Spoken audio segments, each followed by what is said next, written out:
Welcome, everyone. Today we are going to talk about essentialism, which is one of the oldest and most familiar ways of thinking about education.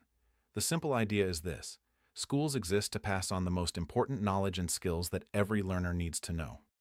If you think back to your own school days, learning to read, write, do math, and study history in a step-by-step way, that is essentialism at work.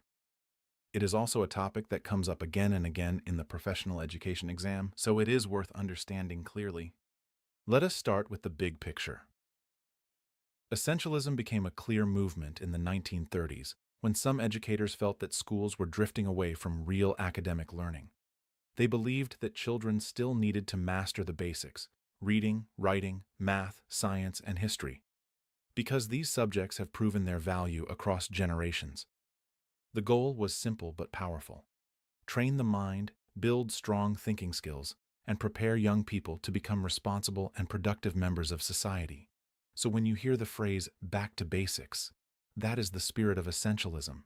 It is the belief that some knowledge is so important that no learner should leave school without it. Now let us look at the four pillars that hold essentialism together. First, the curriculum is structured. Subjects are taught in a clear order, and each lesson builds on the one before it. Second, academic standards are clear and measurable, so students only move forward once they have shown they understand the material. Third, classrooms are disciplined and orderly. There is practice, repetition, and regular testing to make sure learning sticks. And fourth, expectations are high. Students are pushed to work hard because effort and perseverance are seen as just as important as the content itself. Think of these pillars as the reason essentialist classrooms feel focused, predictable, and serious about learning. Here are the 5 core beliefs that guide essentialism. First, the teacher is the authority in the classroom, the expert who guides students through the material in a careful and organized way. Second, there are essential subjects that every educated person should know: literacy, numeracy, science, and history. Third, learning is standards-based, which means lessons are planned around clear goals and measured through consistent assessment. Fourth, schools play a cultural role. They pass on the knowledge and values that have shaped society over time. And fifth, hard work is treated as a virtue. Students are expected to earn their progress through effort and discipline, because character grows alongside knowledge. The thread tying all of this together is the idea that some things are simply worth teaching, and schools have a duty to make sure students learn them well. Let us bring this into the real classroom. In an essentialist lesson, the teacher does not just leave students to discover ideas on their own. Instead, the teacher explains the content clearly, models how to do the work, and checks regularly that students are following along. Students are expected to truly master each skill before moving to the next one, and mistakes are corrected quickly so they do not turn into bigger gaps later. Every lesson is tied to a clear standard, which keeps learning consistent from one classroom to another. Assessment is also a big part of the cycle. Teachers use test results to see what needs to be retaught.